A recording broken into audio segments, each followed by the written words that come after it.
Assalamu alaikum wa rahmatullahi wa barakatuh. Welcome to this special event that's brought to you by the team of Islamic Society. Good afternoon, everyone. First things first, my name is Filza, and I'm honored to be your MC for today, just for a short while. Let me acknowledge the land first.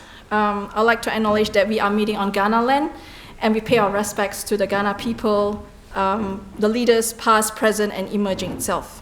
Now, before we begin into the formalities, allow me to highlight a few of the house rules for the center itself. Restrooms for the ladies is at the back through that door, and you turn to the left. For the gentlemen, it's through the door on my right, and the toilet is along the hallway just opposite our offices. Phones and mobile devices, please put to silent or vibration mode, because we do have a policy. It is $5 per ringtone, and all proceeds will go to the new masjid in Elizabeth. And on behalf of Islamic Society, we would like to acknowledge following organizations and their leaders for their utmost support and contribution in driving change towards the Palestinian cause and beyond. We would like to thank you, the Australian Friends of Palestine, the Imam Council of South Australia, Al-Huda Australia, Centre for Islamic Thought and Education, Islamic Outreach Association Incorporation, Islamic Arabic Centre and Masjid Al-Halil, Adelaide Sisters Association, Federation of Afghan Communities of SA, Glimmer of Hope, Afghan Association of South Australia, Pashtun Association of South Australia, Muslim Australian Connection of South Australia, The Centre, Muslim Women Association of South Australia, Jordanian Association of South Australia, Pakistani Australian Association of South Australia, Yes Foundation, Australian Islamic Medical Association, Healthcare Workers for Palestine, SA Muslim Funerals, Muslim Community SA Incorporation, Islamic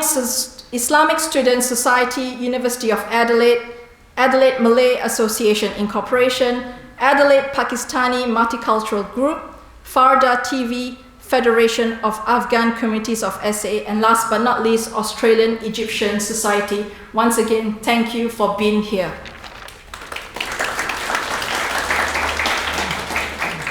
To our distinguished guests, respected imams, Muslim and community leaders, new arrival guests from Gaza, brothers and sisters, once again, we would like to thank you for your presence, because we truly appreciate you taking time out from your busy schedule to be here. So without wasting any more time, let me invite the Islamic Society President, Brother Ahmad Zrika, to deliver his speech. Thank you.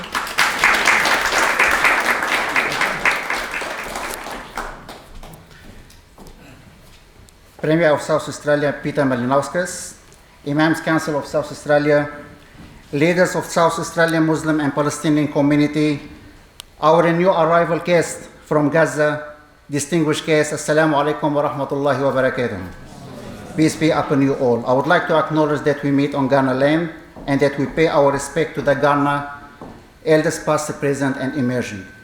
Dear brothers and sisters, over the last 7 months, our discussions, conversations, and dialogues in workplaces, homes, places of worship, streets, and everywhere else have been about Palestine and Gaza. Despite the overwhelming feeling of helplessness, it is impossible to ignore what's happening in Gaza and simply stand by without acting or reacting. The Muslim and Palestinian community here in South Australia, across Australia, and around the world, along with the great people of various faiths and backgrounds who value freedom, who empathize with the pain, frustration, and sense of powerlessness in face of such injustices, stand together. In solidarity with Gaza, we unite through peaceful protests, vigils, walks, bike rides, informative sessions, donation drives, fundraising events, university student camps, and advocacy initiatives. This movement has gained global attention, and the whole world is watching. But it is truly bewildering how no one seems able to bring it to an end. We have seen world leaders who are fully complicit in this war, providing steadfast support to Israel despite these atrocities. We have seen others who are caught in the middle, struggling to navigate these complex issues. And we have observed some who have remained silent, acting as if nothing has happened. And only a very few have stood up against this and called for an end to a genocide. We have expressed our disappointment to our government through peaceful and legal channels, exercising our right as citizens of this country to voice our concern and frustrations on multiple occasions. Our demands are straightforward: accountability, justice, and an end to the suffering of innocent life caught in the crossfire of Israeli disproportionate retaliation, especially the killing of thousands of children and innocent civilians. We haven't requested the government to take sides with us. All we ask is fairness and justice. Despite our frustration with both our federal and state governments for not being fair with us and taking sides, I must acknowledge today that our Premier, the Premier of South Australia, Peter Malinauskas, has expressed his willingness on numerous occasions to address the concern and the suffering of our community. He has been open to dialogue and conversations, even when we express our anger toward the initial steps taken after the event of October 7th. Since then, the Premier, along with his senior advisor and with the assistance of Tony Piccolo MP, has made efforts to bridge the gap between the state government and the Muslim and Palestinian community. Therefore, we are gathered here today to listen to his speech and his stance. He has kindly agreed to engage in an open Q&A session with you all after his speech. Mr. Premier, the floor is yours.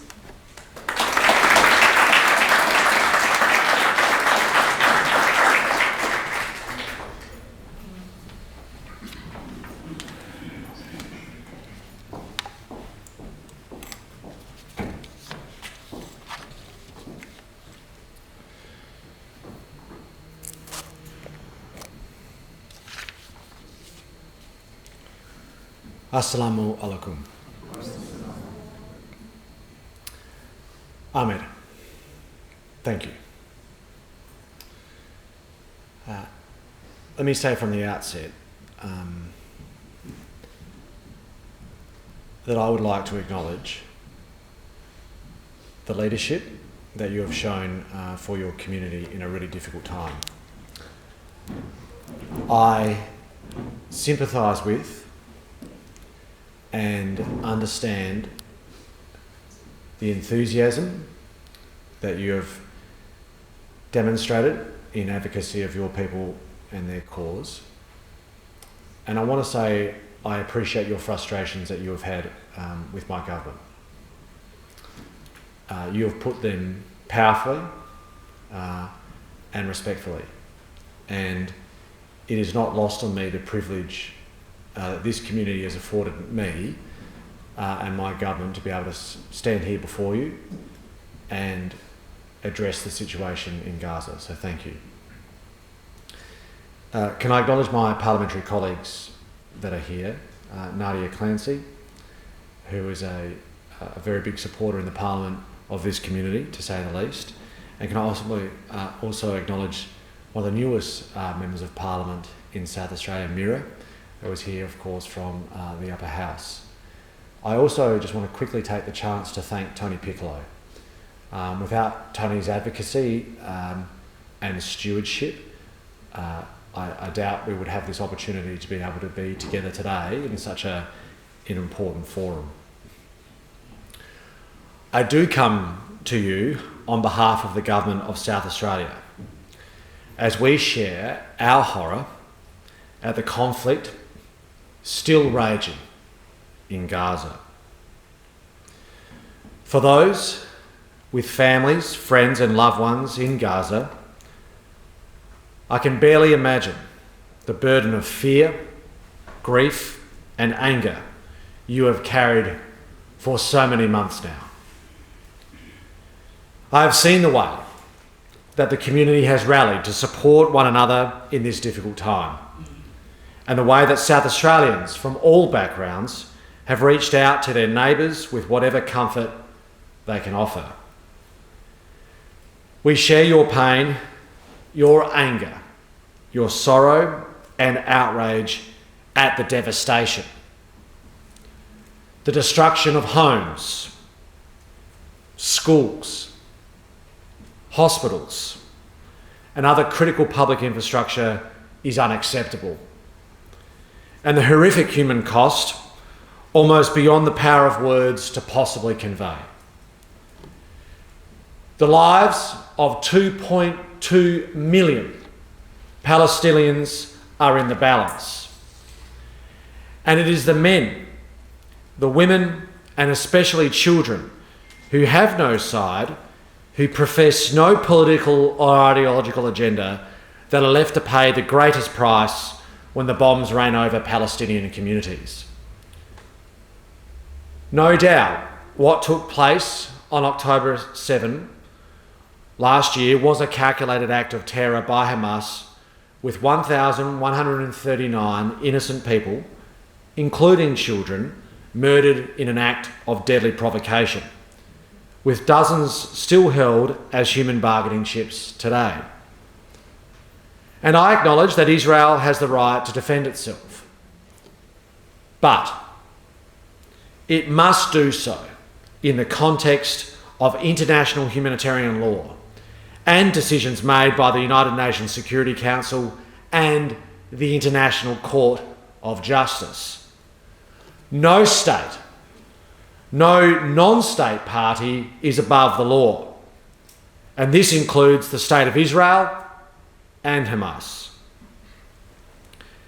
We must also acknowledge the cataclysmic human toll in Gaza, where Palestinians have paid a price in innocent human lives lost in Israel more than 30 times over. 30 times over. At most recent estimation, 34,904 Palestinian lives have been lost. And arguably, this is a considerable underestimate. The killing of innocent civilians, especially women and children, should never be acceptable as a strategy in any armed conflict. Quite rightly, many nations, including Australia, have expressed their horror at the loss of so many innocent lives in Gaza. This view is reinforced by both the International Court of Justice and the recent decision by the United Nations Security Council when it debated the Israel-Palestinian conflict. Our conscience, our humanity demands that we act. I am proud of the fact that Australia is providing over $50 million in immediate assistance to the people of Gaza as the humanitarian crisis in the region becomes increasingly more desperate. In terms of providing immediate practical assistance, I have announced a package to welcome those fleeing the conflict and help them get them on their feet in our state as they pursue a longer-term path through our visa system. We do this knowing that trying to navigate daily life in an unfamiliar country can be confusing. It can be frightening, especially for children who have already had to cope with so much change. And that anything that brings some much needed stability and comfort in those crucial first weeks can have a positive impact. The details around our package are substantial. A waiver of student fees for school-aged children, free English language courses provided by TAFE SA, support by the South Australian Housing Authority for those families trying to get access to private rental homes, a waiver of public hospital costs, a once-off dedicated mental health funding support, disability supports, access to dental care, preloaded metro cards, $100 Foodland vouchers funded by the state government. Other vouchers through Treasure Boxes South Australia, funded again by the state government, along with family passes to a range of South Australian institutions and wildlife parks. These are practical measures that I acknowledge alone are clearly not enough. But they are a demonstration not just of this government's goodwill, but the people of South Australia's goodwill to those refugees seeking comfort and safety in our wide, broad land. The Palestinian people need to know that we believe that the ongoing destruction of their homeland is not acceptable. And along with these actions, I add my voice to the growing chorus, including the United Nations Security Council, calling for an immediate humanitarian ceasefire in Gaza to let aid flow unimpeded and allow hostages to be released. I applaud the recent decision by our federal government to reinstate Australia's funding of the United Nations Relief and Works Agency for Palestinian refugees in the Near East. I concur with my federal colleague, the Honourable Penny Wong, Senator of South Australia and our Foreign Minister, in her description of UNRWA as the only organisation which delivers the sort of assistance and substantive support into the occupied Palestinian territories within the international system. With the spreading effects of famine, they must be permitted to continue their urgent humanitarian work without impediment, notwithstanding Israel's impractical proposal that the United Nations create an alternative aid body for the region. The state government and the South Australian Parliament have been vocal in our united support for a lasting two-state solution in the region, with mutual recognition of the right of both countries to exist. That willingness has been lacking from leadership on both sides at terrible cost. For this reason, we fully support the announcement by the Foreign Minister that Australia sees the recognition of a Palestinian state alongside the State of Israel as essential to the creation of a just and enduring peace. We also join the federal government in its objections to the Israeli military's plans for the ground offensive into Rafah, and support the continued efforts of the US, Qatar and Egypt to broker a peace deal. We stand alongside the Palestinian people and their aspiration to live in peace, to live in prosperity in an independent, democratic state. And we acknowledge the Palestinian people's right to demand immediate recognition of statehood, just as we acknowledge Israel's right to exist. Israel must now turn their efforts to a lasting peace with the Palestinian people. As previously mentioned, I add my fervent support to the primacy of the international rules-based order and of institutions such as the International Court of Justice in determining those rules. Our focus must now be to ensure the humanitarian needs of the Palestinian people, particularly those living in Gaza, are preserved.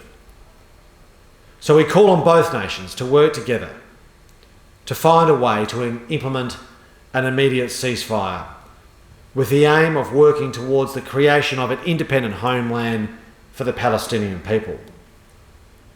The alternative would be to commit everyone in the region to a permanent state of conflict, a forever war that no one can win. We look forward to Australia continuing in its work to build a coalition for peace in the Palestinian-Israeli conflict, and we stand alongside those Palestinian and Israeli people who seek a peaceful and respectful future alongside their neighbour. And I would like to take this opportunity to commend each of you in this room who have fully utilised, and I anticipate will continue to utilise, as Ahmed referred to, your democratic rights in this country, our homes, to voice your opinions on behalf of your people in the pursuit of peace and prosperity, not just here at home in Australia, but throughout the entire world, including in Palestine, Gaza, and the Middle East. Thank you very much.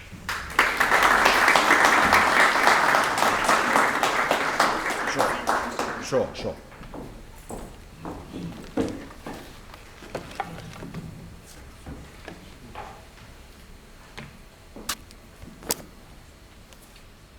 Assalamu alaikum everybody, my name is Suwaiba. I'm here in my capacity as a journalist to moderate the next half an hour or so with Q&A.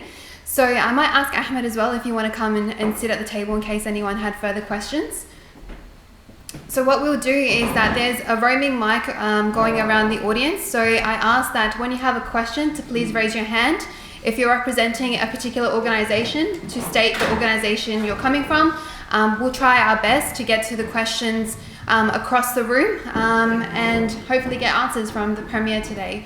So maybe if I start, Premier, by asking you, and from my conversations with a lot of people here today, is why now and why choose to come and approach the community for this speech? Well, I guess as Ahmed referred to in his opening remarks, I've been keen to do this whenever it was the appropriate time to do with the community.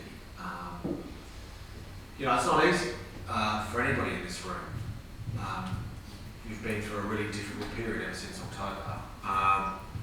But look, hopefully people here are familiar with the fact that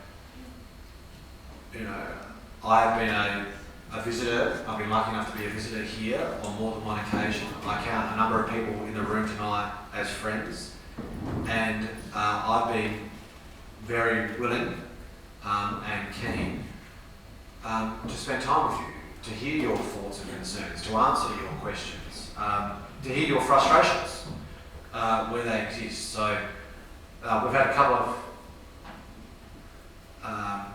discussions about what timing that might look like, but I stand ready, willing and able to do it at any time. I think there's a question over here. Yeah. Hi, Mr. Premier. Most welcome, really. Ahlan wa sahlan. My name is Imad. I'm a member of AFOPA, Australian Friends of Palestine, and a member of the Palestinian community, and a very, very proud Australian. My question to you, Mr. Premier, the ICJ in January, they said that there is a plausible evidence that Israel is committing an act of genocide.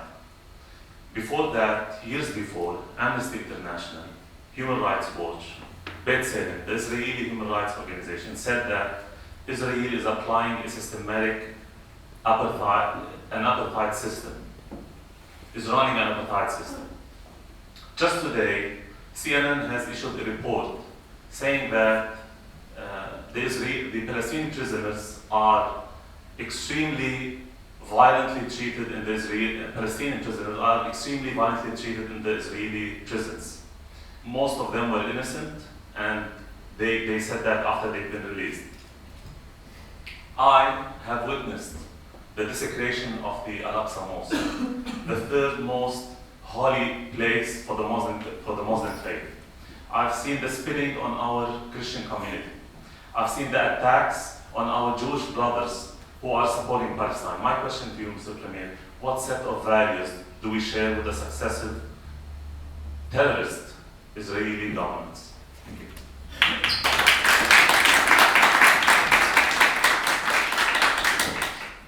Well, I mean, you won't hear me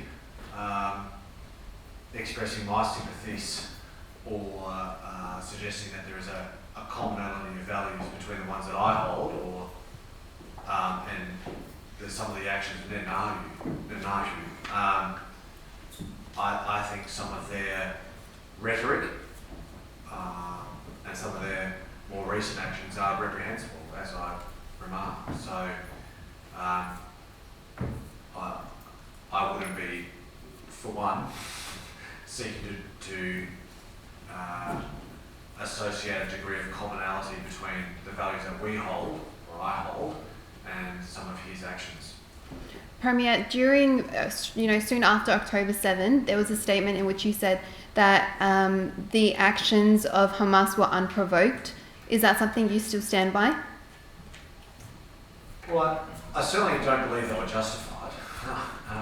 Quite the opposite. I think they were abhorrent and unacceptable, as I said in my remarks. I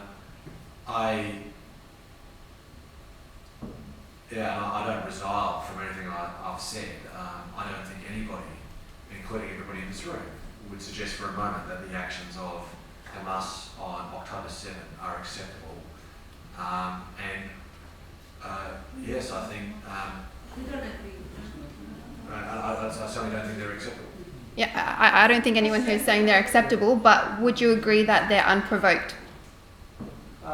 Well, let's assume for a moment that you take a view that they were provoked. What difference does it make? Oh, They're unjustified, right? They're unjustified. I think that's... Look, I'm not here seeking to find points of difference. I'm here to provide find points of commonality. But what I would say is, their actions on October 7 are reprehensible, and provoked or otherwise is I think they have been unprovoked. I don't think that there was any particular action in the lead up to October 7 that warranted the events of October 7, that's for sure. I am Christian, Israeli, Palestinian. Tell me and ask me how did I live in Israel, and then we can talk whether what happens with the resistance group. No killing is justified on any side and anywhere. Yes. But to say that it started on October 7, it's actually not okay. Because but I didn't say that. I think but you said you don't. The question is whether it's justified. Or I not. think what I'm hearing from the community is that there's a lot of people upset about before October 7, and it's well documented that there were human rights abuses or allegations of human rights abuses, and they're asking for that to be acknowledged. Oh yeah, sure. I think there are plenty of instances where Israel has not acted in accordance with humanitarian law, and that has to be acknowledged, absolutely.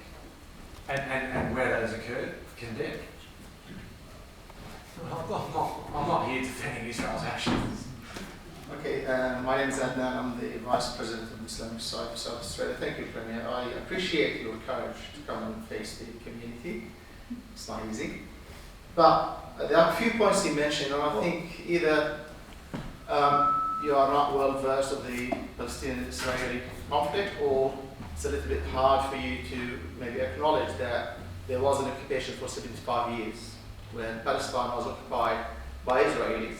And for Gaza, it was an open-air prison, the largest open-air prison for 17 years, went through so many wars where Israel controls airspace, land and sea, and Palestinians were not allowed to eat except for certain calories decided by the military, Israeli military, which is documented, well documented by Amnesty, every international organization. You said it's not provoked, it is actually very provoked throughout more than 30 or 75 years, where Palestinians are treated like subhuman. Premier, I'm a Palestinian. My parents were refugees, were kicked out of Palestine twice, not once or twice. In Gaza, they are being kicked out from north to south 7 or 8 times. And no one said anything for the last 8 months. Now, based on international law, I'm not saying this as a Palestinian. International law says the onus is on the occupier to look after the civilians under their occupation, not the people under occupation. Israel been occupying Palestine for 75 years, subjugating the people of Palestine, killing them, displacing them, taking their lands. In Gaza, international law says as well that the people under occupation has the right to resist even military resistance against the occupiers. Regardless of what you say about Hamas or other groups, but the people of Palestine has the right to resist. It's legal, it's lawful under international law, and no one acknowledged that. However, we allow Israeli Australians to go and join the Israeli army, kill people, boast about it on social media, and we have documentation, and come back peacefully, come back to Australia, and some of them on social media, they put their videos, they are working in Sydney or in Melbourne, asking for people to support them because they lost their businesses. Why you don't treat us as Australians, similar like other people? Would you allow me, or the federal government allow me as Palestinian, to go to Palestine and fight for my homeland? I'll ask you this, and ask the Prime Minister, I know that you are responsible for the state politics, and I know things are beyond your capacities, but because you mentioned things related to the politics and related to Palestine and the conflict, it is not justified to have Israelis subjugating the Palestinians for 75 years, and I think it is justified for people to fight for their existence if they don't have any other resort. International community failed the Palestinians for 75 years. Australia failed Palestinians for 75 years. The US, all the Western countries failed. Even, I'm telling you, I'm an Arab and a Muslim. The Muslim countries and Arab countries leaders, because they're puppets, they failed the Palestinian community for 75 years. We expect more than money. The Palestinian people don't need the money. Thank you for the money. We expect respect, acknowledgement that we are people like any other people. We're not subhuman. Yes. That's what we expect from the Australian, from the federal government. And as I said, to acknowledge, and I acknowledge you as a person, I respect you, and I think that you are a decent person. We met, we dealt with each other in many occasions, and I know things are maybe beyond your control, but there are a few things within your control. Why we don't like the government house with the Palestinian flag? Yes. Why we not treated equally as South Australians? Yes. This is for you and for the government. Treat us like other people. This is the least you can do. Thank you very much.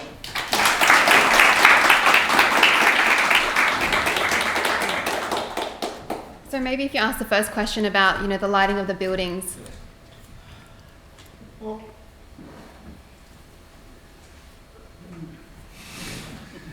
Let me respond to the remarks. You're angry. He's telling the truth. He's not angry. We're not angry. Just listen up, please. Let him talk. Let him talk. Thank you. Well, let me rephrase. Okay? I appreciate there is frustration about amongst. Well, listen, if you're not frustrated, I'd hate to see when you are, okay? Because your remarks are made with enthusiasm and passion, to put it mildly. But to the extent that people are frustrated around the events that are occurring in Gaza and what's happening to Palestinian people, and you use the words about people being treated in a way that is subhuman, this is exactly what I'm saying. I can't emphasise or say strongly enough about how abhorrent we see those actions being. I would invite you to exercise caution in your tone or your remarks suggesting that somehow this is within the control of the state government, or that somehow we have done anything that is complicit with this. I think that would be really unfair. I'm not suggesting that. Okay, right, okay. So I'm not too sure. I don't profess for one moment, sir, to be an aficionado or an expert in the area of the conflict. I read what I can as a consumer of news and a concerned citizen about what is happening anywhere we see conflict around the world. But I consume enough to be able to formulate hopefully an informed opinion and offer my remarks in a considered and thoughtful way. in respect to the lighting of the buildings, that is something I've thought about a lot. We were asked as a state government to light the Parliament House immediately post the October 7 attacks because every parliament around the country committed to doing so, and I agree. I supported that measure. I supported that measure because it was a demonstration of the state being as rejection of the events that had occurred on October 7. You reasonably ask, as another hat off of me, particularly Army, you reasonably ask why don't we do the same, for the Palestinian flag, and that is something I've thought hard about. I don't rule it out. It was done, relatively spontaneously and post the October 7 attacks, and the events that have transpired since then have been a response to the events of October 7. My point is that what has transpired since then, and I called for this in my very first remarks when we spoke about it in the Parliament, and my remarks were rejected by some within the Israeli community or the Jewish community here in South Australia. What we've seen since then is not a proportionate response. We've seen 30 as many people times lose their lives since then. But look, we consider our actions in conjunction with the federal government, as you would expect, because the federal government is the body, as you identify, that is responsible for the setting of foreign policy around the country, and we actively engage with them on a range of questions. In terms of, I think Adnan's question about people going to fight with the Israeli Defence Force, and whether... To be honest, I am not across that detail. But There's I mean, at least 1,000. There's Okay, at least 1,000 Australian who fought with the IDF and they came back. It's well documented. They boast about it on social media, and they even boast about killing young people, including 8-year-old. I would encourage every Australian to be an advocate for peace rather than war, because that is the only way we're going to see the best interests of all humans realised in the region. well, I mean, was it this week when the university students were attacked with fireworks? I mean, when you have conversations with SAPOL, are these issues coming up? Look, I speak to SAPOL regularly on a range of issues, and I think SAPOL have done I'm happy to hear advice to the contrary and chase it up, but I think by and large, South Australian Police have been very professional in ensuring that people can protest and demonstrate in South Australia in a way that is peaceful, but still has a lot of power. And if there's evidence where people have thought SAPOL have acted inappropriately or unreasonably, I'm more than happy to follow that up. Mr. Premier, Aya Shahin, I'm a member of the community. I'm a very, very proud Australian Palestinian. You mentioned some things for federal matters. The past couple of weeks, we've seen the Adelaide Uni students take on the university campuses as encampments, and we've seen political leaders take positions on those encampments and be quite vocal with their positions and their opinions on those encampments. Obviously, these students are exercising their freedom of expressions, freedom of speech, and right to peacefully protest. And I say that as a former student who went to university in Adelaide and my opinions were respected, and I was able to express them in that way. My question to you is, as this is a state matter, will you make a statement in support of these students who are exercising their right to peacefully protest?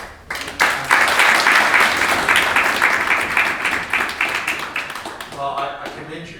You should maybe get in the field of journalism, because no one's asked me up to this point. You're the first. Look, I don't believe in cancel culture, right? So I do believe that people, and I think particularly young people, should exercise their right to peacefully protest where they've got the opportunity to do so.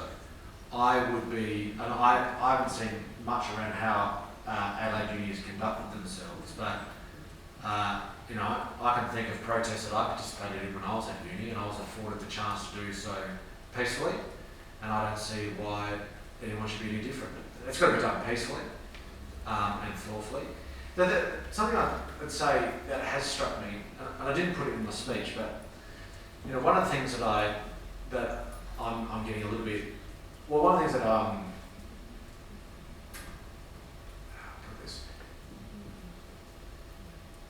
people who are demonstrating and calling for the creation of a Palestinian state are not anti-Semitic. And I detest and oppose anti-Semitism wherever we see it. But advocating for a Palestinian state is not anti-Semitic. And so where protests are occurring peacefully and thoughtfully, and people expressing their views in accordance with Australian best practice and our own values, then that opportunity should be afforded people. Will you make that statement, Mr. Premier? I just did. Sorry. I'm going to follow on that. No, Thank you. when you say, will I make that statement, what do you mean? In a Public. public. Oh, there's people recording me everywhere. If you were asked by the media at a press conference. Yes, of course. Yes, of course. I mean, listen, in my role, I accept the reality that whoever is premier, right, words matter, right? They take on a different meaning, right? And I work hard, and I often fail, right? Because I'm fallible like everybody else. But I do work hard at making sure that when I put on my suit and tie, if you see me at a footy game, I might be a bit looser, but when I put on my suit and tie and I act as premier, that the words that come out of my mouth are considered and I've applied a degree of thought to. Because every word's on the public record, right? That's the reality, right? So what I say here, would it be different to what I say on ABC Radio or anywhere else that night? I couldn't agree more, Mr. Premier. Look, your words obviously do mean something as the Premier of the state. Now, my name is Hanny White. I'm an ex-board member of the Islamic Society of South Australia and a current board member of our Salam Humanitarian Foundation. I'm going to revert back a little bit. There's a couple of things. It's language, first of all, with how you determine things. So Brother Adnan, when he was passionate, I would call it, passionate about a situation, you call that anger. Okay, so I wasn't being derogatory. No, but this type of language, we're hearing it constantly, right? Like, so this is whether it's Gaza related or whether it's just Muslim versus non-Muslim related. We're hearing, you know, two acts of exactly the same thing could happen. One would be called, for example, mentally ill, while the other would be labelled a terrorist because he's got a Muslim background, right? So this language is very important. My original question, actually reverts back to Suwaiba's first question. Why now? Right now, your response to that was, I've been wanting to do this for a while. My counter question to that, why haven't we not heard this speech on the media?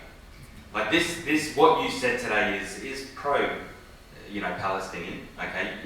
It shows that you do stand with the Palestinian people. You share their sorrows, you share their pain and all that sort of stuff.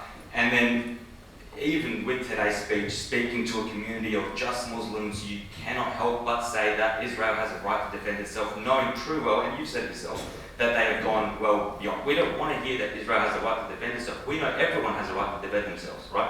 That is just human. Everyone has a right, so we don't need to keep constantly hearing that Israel has the right to defend itself, right? Palestine also has a right to defend itself. Every country in the world has a right to defend itself. So throwing statements like this, Mr. Premier, into a speech, okay, it's almost like embedded. To me, it's a government thing, right? I personally, and I've got to be honest with you, I didn't want to come to this because I didn't want to hear just what we hear from governments all the time, you know, just words for no reason. I look back, yes, there's cameras, okay, but I don't see a Channel 7 camera, I don't see a Channel 9 camera, I don't see a Channel 10 camera. This is not going to be broadcasted to millions around the world, okay? This is going to be broadcasted to other Muslims around the world because it's going to be on social media, and usually Muslims follow Muslims and all that sort of stuff. It might be. So, will you, the question, that same speech you had today, will you call a what is it called, a press conference, thank you. Will you call a press conference and say the exact same speech today that you made? Well, I will say those remarks wherever I'm afforded the opportunity to do so. Now, you're telling me you haven't been afforded this before? Sorry, Mr. Gregory, you're saying you have not been afforded this, you cannot call a press conference and say this, what you said today? Am I right to answer that question? Yeah. So, first things, as you all know, I don't control the media. God help, I wish I could sometimes, right? But I don't control the media. They would have been welcome to be here as far as I'm concerned, right? You know, so I can't control what speeches they roll off to and which ones they don't. I don't think we put a media alert out, so I'll accept that criticism. If I put a media alert out, I would have been worried that I was doing something that wasn't consistent with the community's wishes. So I'm damned if I do, I'm damned if I don't. You know?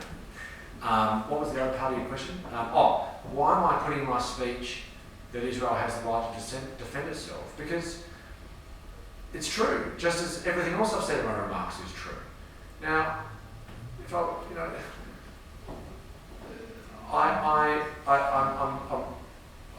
sorry if that sort of words you've heard repetitively, but on one hand you're saying that you haven't heard me speak before, so I've got to say it. No, not the way that you spoke today. And you're saying you've never been given the opportunity, for example, right? What about in Parliament? Can I just jump in? Can I just jump in? Yes, you don't control what the media says, but you do put out alerts for press conferences. Right. You do invite media to come to attend your press conferences and organise that. But what I'm understanding from the community is that they want a show of support, whether it was the buildings, whether it was a press conference, and that hasn't been done to date. There hasn't been something very public. And would you be able to meet their expectations? Well, I'm happy to, wherever I'm afforded the opportunity. But why can't you create the opportunity is what the community is asking, is it not? You created the opportunity. Why you wait for us to invite you to do that? So you can create an opportunity outside with the media premier. You have every right to say what you want in Parliament, correct? Is my understanding? Absolutely. You don't even. Why have we not heard that statement, today's statement in Parliament today? Why have we not heard that? That is your opportunity, and we have not heard. I guess I thought I would speak to the community first. I have spoken in Parliament on the issue previously, and where there is a motion or something comes to the Parliament to do it again, then I'd be happy to do that. And my remarks would be largely consistent with the remarks I've made tonight. Excuse me. Got a question here. Oh, we'll come here afterwards.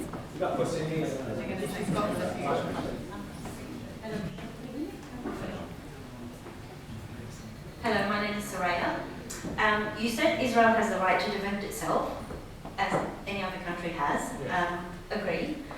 I just want to ask you, you said Israel has the right to defend itself within the realms of humanitarian law, and so to be doing everything correct. But they're not. Yeah, sure. Exactly. Okay.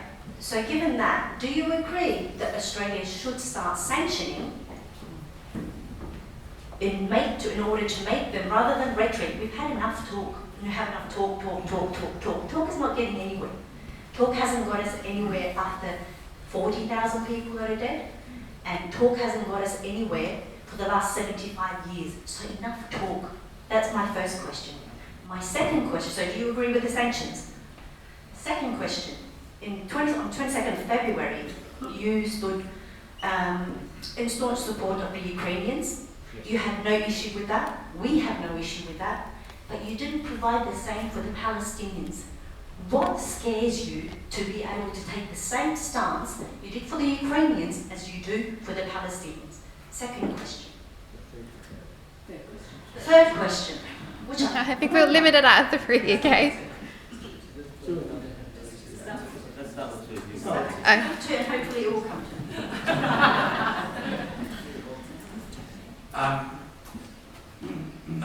Okay, so yes, I absolutely have stood with the Ukrainian community, and I will continue to do so. They arranged an event. I was more than happy to go, and we helped facilitate that where we could. And yes, I've been absolute in my remarks around that.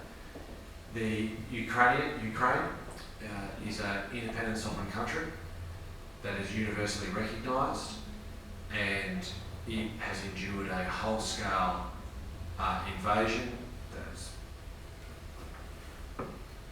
in my view, unprovoked and is unacceptable. And it was one nation-state invading another, putting war onto continental Europe for the first time really since World War II, and my remarks are consistent with that. So what the sanctions. It's okay. Sanctions. I haven't contemplated the sanctions question, nor would I mean that is a matter for the federal parliament. I know. But do you agree to it? Is my question. I know that your state and you're not going to have any sanctions, but do you agree to it? Well, I haven't considered that, and I wouldn't be answering that question without having considered it. What do you think would need to be considered? All of the facts. All of the facts. My third question, I do remember. But let's be fair. Be fair. Okay, so I've got to be across as much detail in all matters of public policy for which I'm responsible. If I spend all my time getting into all of the detail on matters of public policy for which I am not responsible, then I'm not really doing my job first and foremost to be your state's premier. So I'm just not in the business of making policy statements on the run, and while that might not appease. With all due respect, Mr. Malinauskas, are you a human? Okay, guys, we've got 5 minutes left. We've got 5 minutes left. I would love to give you the third question, but I really need to share it out. You've had 2 now, so and I. Just 1 second, okay? Give me 1 second. Okay, let's be clear and honest here, okay? As I mentioned in my speech, and over the last 7 months, we all like frustration and have all this kind of anger. I agree with it, and I acknowledge that the premier, and be clear, this is the only person among all the leaders in Australia that has accepted and he keep pushing to come and meet with you. Let's take this one. Let's take this initiative as a start, okay? So you have to know during the last 75 years, okay, we haven't had any premier or any leaders come to close to the Palestinian and the Muslim community and address what he's addressing, okay? And I'm not here to praise the leaders or praise the government, because most of you, they know me exactly how I interact with the government. But I have to be fair, because we are asking for fairness for ourselves, and I have to be fair with Peter and the premier. So let's take this initiative as a start to go and to move on. He cannot give you everything and every single person knows here that he cannot give you everything here, but it is at least a start point here, okay? Let's take the positive from this visit, okay? Of course, we have a lot of work together. It's not going to finish and finalize in one meeting or in one event, but we have to get the promise from the premier. It's not going to be the last event and the last meeting to talk about this important issue. Mr. Premier, I'm sorry, Premier has only 2 minutes left, and as Ahmed said, the discussions will be ongoing, and we'll definitely get to answer some of these questions. But I'll let the Premier speak now. I would love for him to explain, but we're running out of time. Just give him 2 seconds, please. You go. First of all, I would like to thank you from the bottom of my heart that you have set aside time and meet with us. I have a question. First question is, one of the principles of democracy is the advocacy of human rights, which include indeed women's rights and children's rights. Australia is proud of the system. However, we have seen in the Gaza conflict that human rights, women's rights, and children's rights have been selectively applied, giving us the understanding that the human rights that Western democracy involves are tied up with national interests. Human rights, national interests. In particular, human rights violations against Muslim people are conveniently ignored. Is this justice? Why doesn't the massacre in Gaza stir strong political condemnation of the perpetrators? Are you afraid of the Israel lobby against you? Well, I don't respond to that. If I was, do you think I'd be here? Right. Okay, and my second question is, weaponizing basic needs of life, such as food, water, and cooking gas, etc., against civilians is a crime against humanity, which is what the Israeli government is using against the Palestinians in Gaza. However, we haven't heard from you a man of important position speaking up against this inhumanity. Why? Well, that's why I'm here tonight. And I'm very grateful for the opportunity, and I'll continue to articulate that position whenever I get the chance to do so, even proactively, where I can get the opportunity to do so.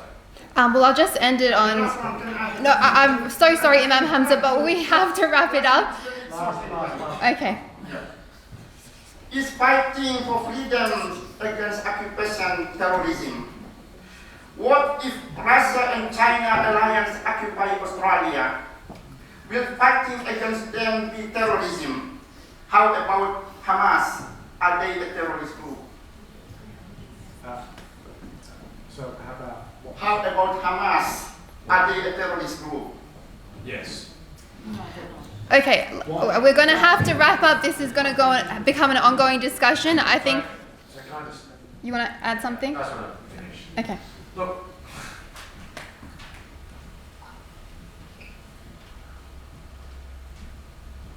I am proud of the fact, when Christchurch happened, and there was that extraordinary event here, downstairs, and there were people pouring out on the street, and I was a brand new leader of the Labor Party and leader of the opposition. And that was one of the most powerful experiences that I've been party to. I spent a lot of time crafting a speech that day. And I rolled up and people went through the motions with their speeches. And I rolled up and I wanted to provide a powerful address about how strongly I felt that the Australian community stood with this community following those events. And there were people pouring out on the streets, literally, from representing all walks of life throughout the state. And I'm proud of the fact that on that opportunity, amongst countless others, I have sought to reject and oppose all forms of Islamophobia where we see it. And there is absolutely no doubt about the fact that your community, or members of it, have had to endure and have been exposed to Islamophobia over a sustained period. And it's awful. And it's not fair. It's unjust. It's un-Australian. But note this, the overwhelming majority of the Australian people, and I count myself as one of them, have nothing but goodwill and good faith towards the Palestinian community. There is a sympathy for people that have travelled, whose families have travelled across the seas, fleeing their own forms of persecution. I count my own family amongst them. There is a sympathy with the fact that many in this community have had the same experience, and you have found peace and comfort in this country, longing for peace and comfort in the country from which you have come. And I will always stand with that cause. I will always advocate for that cause, peacefully and thoughtfully. And that's what I seek to impress upon you today. I have stood in solidarity with this community many times before. I will welcome the opportunity to do it again in the future.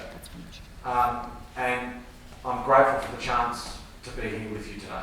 Well, thank you, Premier, for your time. I think the overwhelming sentiment is that people would like a public show of the support. The messages that have been passed on is, can you speak about this in Parliament? Can you visit the student encampments? And I'll leave that for ongoing discussions. I think the Islamic Society would like to thank you for the time that you've come here today. So on behalf of the Islamic Society and the Muslim community and Palestinian community, I would like to thank Peter Malinauskas, the Premier of South Australia, to accept and coming and start the first talking about this important issue after the last, especially after the last 7 months.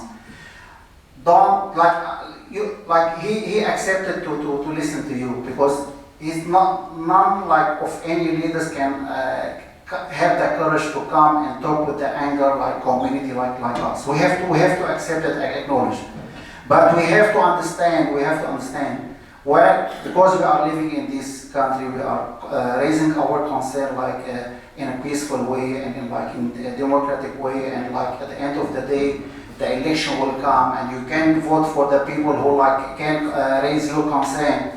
But we cannot stop boycotting the government just because they have things. We have to continue and lobbying, and we have to speak to them. We have to raise our concern very wisely and convince them that we have the right to do what we have to do and what they have to do.